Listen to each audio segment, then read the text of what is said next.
V10 era is the era of Formula 1 that most fans would like back, mainly for the noise, but also because the cars were more colourful, the cars were smaller, they were more nimble, they could sort of follow, but at the same time there is a lot of rose-tinted goggles going on as to how the actual racing went. It wasn't as close or as dynamic or any of that stuff as you think.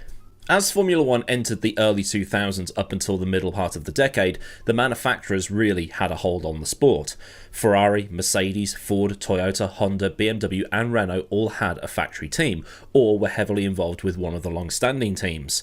Money was being sunk in left, right and centre, and there seemed to be no penny spared as teams tried to assert their dominance because it would be good for business, winning in Formula 1. But they had to beat the one force that was beating everybody else nearly every race. Ferrari. Schumacher had won the championship in 2000, 2001, 2002, 2003 and 2004, which had led a lot of people to call the sport boring and predictable, and watching a Ferrari romp off into the distance with its driver smashing every record in sight wasn't fun for a lot of people. In 2002 and 2004, Ferrari had been on two of the most dominant seasons in history, with Schumacher wrapping up titles in record time. So for the 2005 season, the FIA announced a rule change that was going to affect Formula 1 mainly for 1 year only. The 1 year only stuff was the no tyre change rule. You put on a set of tyres for qualifying and those tyres had to last through qualifying and into the race. Tyre changes through the stops were banned unless you had a puncture, and the rules were changed again after the race at the Nürburgring so that you could change a heavily flat spotted tyre. But either way you could only change the affected tyre and that was it. Changing a full set was illegal unless it was a wet weather race, and you were only allowed to add fuel, which was a weird thing to see in the pit stops. There were also changes to the front and rear of the car. The front wing end plates had to be higher than before and the rear was changed too, moving the rear wing forward. I've gone into all of this in its own dedicated video, but today we're just going to be focusing on one car, the car that ended the Schumacher dominance years. The Renault R25. Renault had purchased the Benetton team in 2001, and while the team was still Benetton through the 2001 season and would then become Renault in 2002, Renault was still designing the engines, and the engine they had in the Benetton in 2001 had it had a few quirks, let's put it that way. For that year, Renault had designed a wide-angle engine. The RS21 had a 112-degree V-angle that produced something in the region of 780 horsepower, but because the vibrations on it were so high, the team and Renault had to turn the engine down to stop it from shaking itself apart, and also to prevent it from overheating. Renault then worked on the engine to strengthen it so they could turn it back up to full power, but while it was running at lower revs and lower power, it had a side effect that was actually very useful. The way the engine was designed meant that the car's weight distribution was very rear biased. Mix this in with some traction control that the cars had at the time and Michelin tyres that had very flexible sidewalls, and the car would be able to grip for days. And because the revs had been turned down, it saved fuel, and the torque curve was flatter, which also helped with getting the power down. It meant that you could turn the traction control down to where it's just starting to help, and you don't lose much in the acceleration zones. Renault kept this design through 2002 and 2003, trying endlessly to get the car based around what this engine could do. Because less cooling was required, the car could be packaged smaller and that equaled better aero. But by the time 2004 rolled around, they decided it was time to ditch the 112-degree V-angle and go with something that was completely in the opposite direction. That 112-degree angle became 72. It had gone from being the widest angle to the narrowest in between the 2003 and 2004 seasons. When the technical regulations were announced for the 2005 season in the July of 2004, including the new rules surrounding the front and rear wings, Renault started throwing models into the wind tunnel immediately and started working out ways of clawing back the downforce. The downforce cut was supposed to be around 25%, but Renault quickly found ways of using aero trickery to their advantage. One of the pieces of aero trickery they played with was in the keel. Now forgive me here, I don't know much about aerodynamics or any of that other stuff, so I'm going to try and put this as simply as possible, because there's going to be a lot of people watching that probably don't get it either. Because of the way the cars ended up being designed towards the end of the 90s, with the raised nose designs that were pioneered by the likes of Tyrrell and also Benetton, and those were in turn copied by everybody else by the midpoint of the 1996 season, the teams needed a way of fixing the suspension arms to the cars in the optimal way. Because these high nose cone cars lacked the bodywork to attach the lower suspension arms to, teams started adding these keels, borrowed from boat design, so they'd have something to attach those suspension arms to. The problem is, these single keels get in the way of airflow, meaning the high nose design isn't as useful when you've got one fitted. because these high-nose designs are trying to get all of the air to go under the car as much as possible. If you've got a keel in the way, you're spraying the air every which way but under the car. So, in the early 2000s, the single keel fell out of favour and the team started using twin keels instead.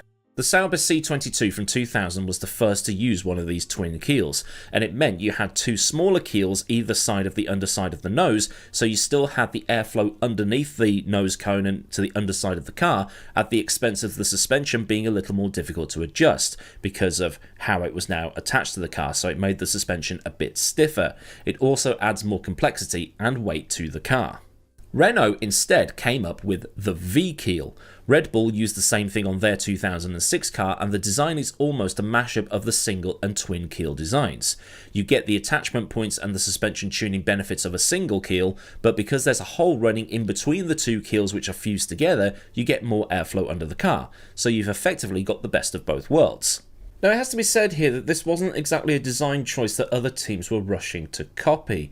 By the 2007 season, a lot of the teams had migrated over to a zero keel design. Because the noses were now drooped a lot like they were in the early 90s, it was a lot easier to attach the suspension arms to that particular part of the bodywork, so by that point the keel was no longer required.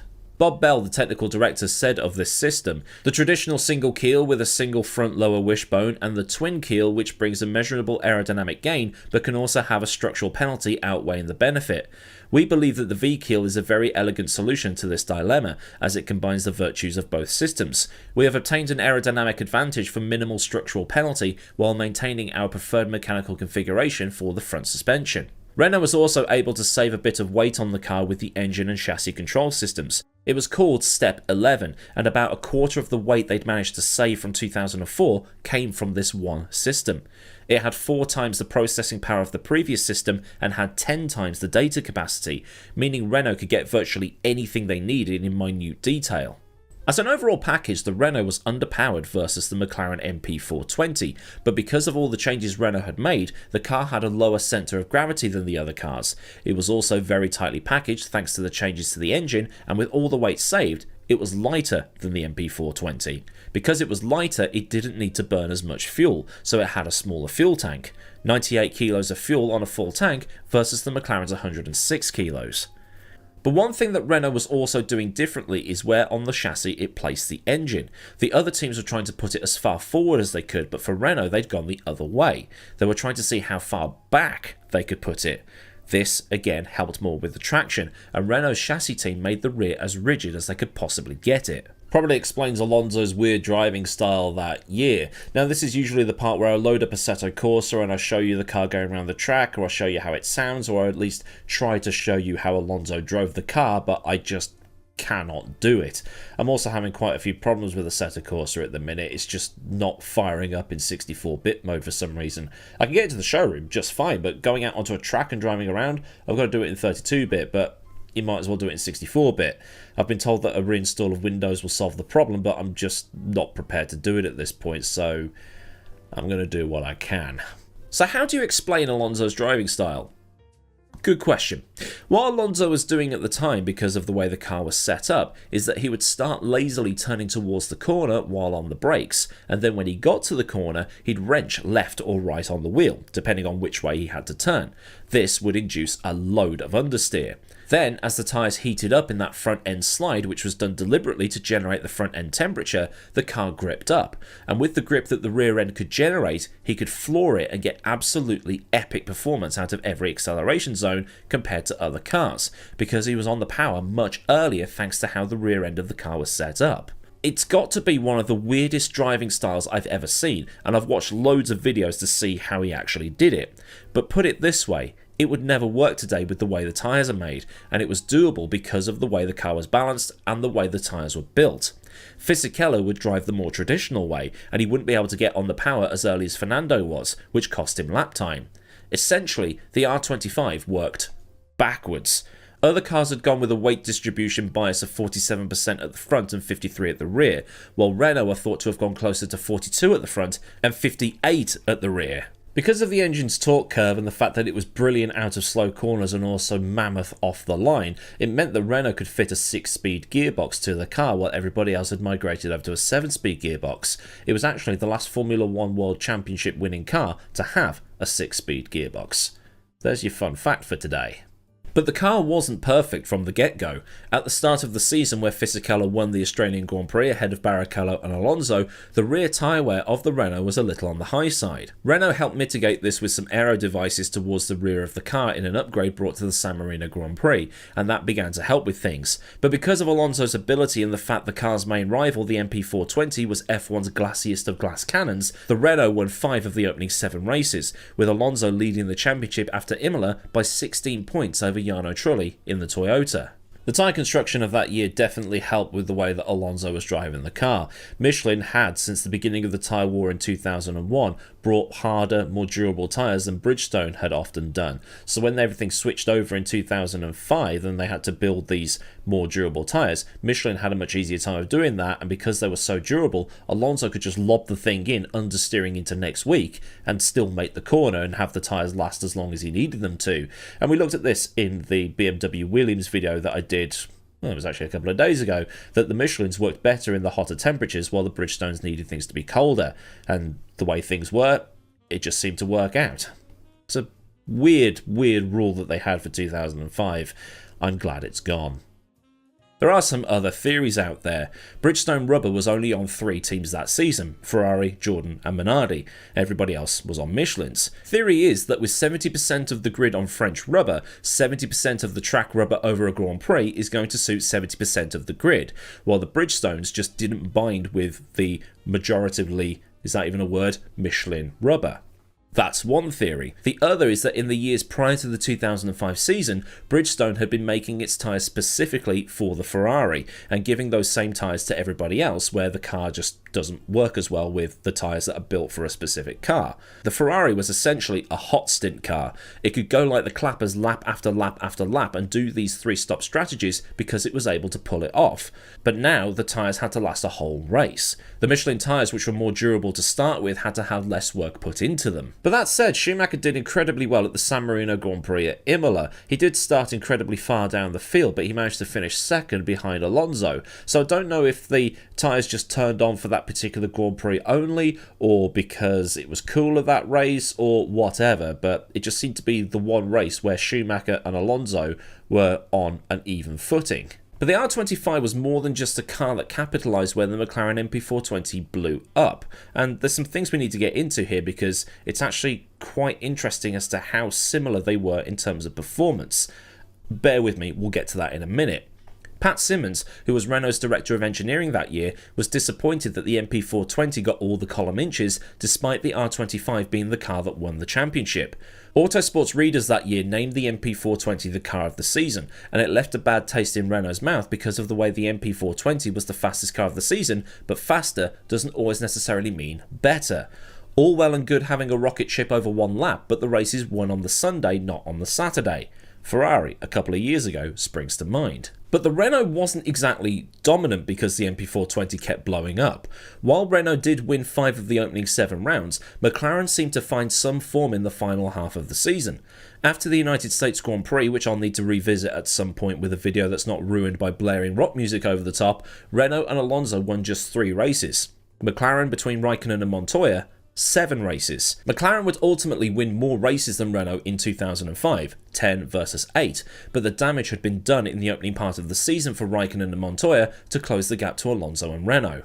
So it makes you wonder then what might have happened had Raikkonen won the San Marino Grand Prix, because he retired from that race while he was leading. He also had that problem with his suspension at the Nürburgring while he was leading, and all the other times that the McLaren had some sort of issue. And there's also the United States Grand Prix as well. The McLaren should have gone incredibly well there, but didn't start because of Tiregate. So that's one for you guys to discuss down in the comments.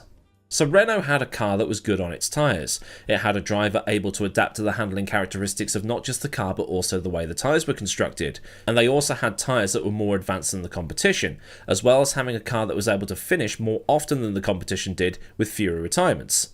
Actually, hold that thought. Alonso, Indianapolis aside, failed to finish 2 races, and he no-scored the Hungarian Grand Prix where he was down in 11th. The Monaco Grand Prix was the only other race that season that Alonso finished off the podium.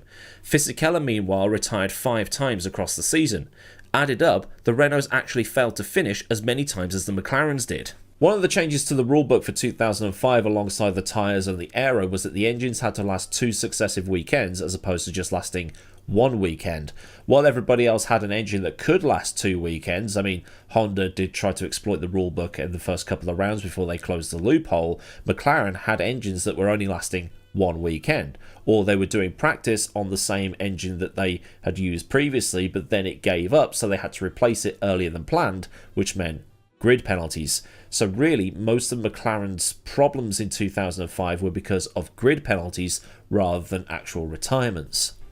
So the R25 is a culmination of several things, but more importantly, it's the end of an era. It was the last V10 powered car to win a race, it was the last V10 powered car to win a championship, and it ended the stranglehold on Formula 1 by Ferrari and Michael Schumacher. For 2006, Renault and the other teams, with the exception of Toro Rosso, would be on 2.4 litre V8s. Alonso, now the reigning champion, first and so far only Spanish champion and the then youngest champion, would have to go into the next season and try and silence those writing on the forums and chat rooms that the only reason he won in 2005 is because the rules screwed Michael. The following year, in 2006, Alonso proved that it wasn't just the 2005 rulebook that got him a world championship. He proved that it wasn't a fluke, he proved that it wasn't a one-off, and he proved that he could go toe-to-toe with Schumacher and beat him. But the whole 2006 season is one to look at as a whole because of the whole Alonso versus Schumacher thing, but I have done things like the 2006 Hungarian Grand Prix, the Italian Grand Prix, the more controversial bits of that season, but looking at Schumacher and Alonso in a straight fight might be something to look at as well. So if you want to see that, do let me know down in the comments. So then, a look at the dominance ending Renault R25. If this has been a fun look through the history books, then like this video so I know I've done a good job, and for more stuff like this, get subscribed with the bell on so you never miss out on anything else I do around here. Massive thanks as ever go out to the fine bunch of lads at Patreon for the continued support, and if you want to help keep things running around here, then there is a link to Patreon in the description, along with links to Discord, socials, and other bits and pieces you might want or need to know. There's also super thanks there if you just want to buy me a coffee, and there's also memberships if you just want a Patreon alternative. So until next time, I've been AdmiralLaWind, have a great day wherever you are, and goodbye.